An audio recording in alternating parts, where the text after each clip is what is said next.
2000 yıl элек диярлек Рим фәлсәфәчесе Сенека үзенең китабына сулы стакан аша караган.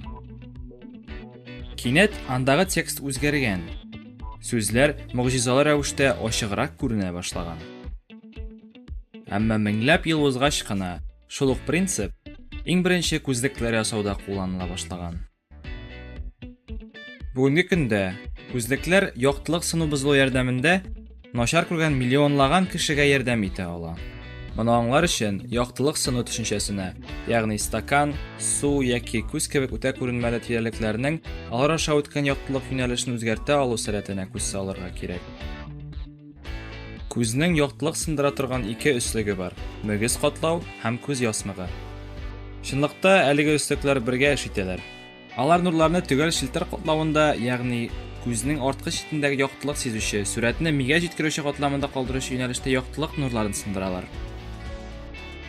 Ләкин күп кешенең сындыру кимчелекләре үсеш ала. Бу я бала чакта аларның күзләре үскәнгә, я күзләренең яшь үзгәрешләре аркасында соңыннан барлыкка килә.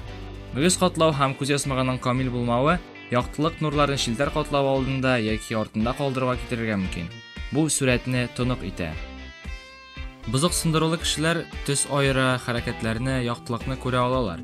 Ләкин алар күргән әйберләрнең тәфсилләре фокустан тышта кала. Кеше күзенең төрлелеге аркасында сындыру бузыклыгын төрлечә сизәләр. Кайбер очракта яктылык бик көчле сындырыла, ә кайбер очракта бик йомшак кына. Фокус ноктасы шилтер катлау алдында калган күзләрне миопик яки ерактан күрә алмый торган диләр. Алар якындагы әйберләрне ачык күрә алалар, әмма ерактагыларын тонык кына. Ә фокус ноктасы шилтер катлау артында булса, кешенең гиперметропия яки ел якыннан начар күрә дигән сүз. Алар өчен якындагы әйберләр тонык, ә ерактагылары яхшы күренә. Аннан соң кайберәүләрнең мөгез катлавы асферик формада була. Ул астигматизм барлыкка китерә. Бу барлык әйберләрне дә тонык итеп күрү дигән сүз. Ерактан да, якыннан да. Яшь барган саен безнең күзләргә яңа авырлыклар белән очрашырга туры килә. Без яшь булганда күз ясмыгы сыгылма һәм сурәткә фокус ясар өчен ул формасын үзгәртә ала. Бу аккомодация дип атала. Без карашыбызны ерактан якынга күчергән очракта ул объектларны фокуста калдырырга ярдәм итә. Ләкин үсә төшкәч, күз ясмыгының сыгылмалыгы кими. Һәм без карашны күчергән вакытта ул формасын үзгәртә алмый. Бу пресбиопия дип атала. Һәм ул 40 яшьтән башлап кешеләрдә күзәтелә башлый. Миопия, гиперметропия, астигматизм һәм пресбиопия. Булар барысы да яктылыкның дөрес сындырылмавын аңлата. Бүгенге көндә без моны күзлекләр һәм линзалар ярдәмендә төзәтә алабыз. Алар яктылыкны дөрес якка юнәлтәләр һәм аны төгәл күзнең шилтер катлавында калдыралар. Күз күрене хирургия юлы белән рәтләп була. Ул очракта лазер нурлары мөгез катлавының формасын үзгәртә. Аның сындыру үзлекләрен дөреслей. Әмма күзлекләр иң популяр булып кала. Яхшылап ясалган линзалар яктылыкны шилтер катлавының дөрес ноктасына юнәлтергә һәм анык күз күремен кайтарырга ярдәм итә. Без Сенеканың корылмасыннан һәм элекке чорның мәгънәсез күзлекләреннән алып озон юл үттек.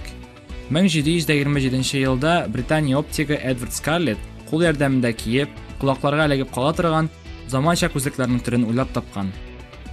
Бүгенге көндә күзлекләр шул ук дизайнда эшләнә. Ләкин шуңа өстәп алар күбрәк уйланып эшләнгән һәм җайлашкан. Һәр пар индивидуаль рәвештә эшләнә. Аларның күз күрүне яхшырту өчен уникаль үзлекләре кулланыла. Димәк, әгәр дә сез ерактан яки якыннан, яки икесе дә булган шул ук 500 миллион кешенең берсе икән, кайдадыр сезнең өчен бөтенләй яңа дөнья ачарга ярдәм итәргә әзер күзлекләр бар. Тәрҗемә Алия Ваншина, монтаж Алина Галиәхмәтова, текстны укыды һәм тавышландырды Булат Шәймиев. Гыйлем берләшмәсе 2018 ел.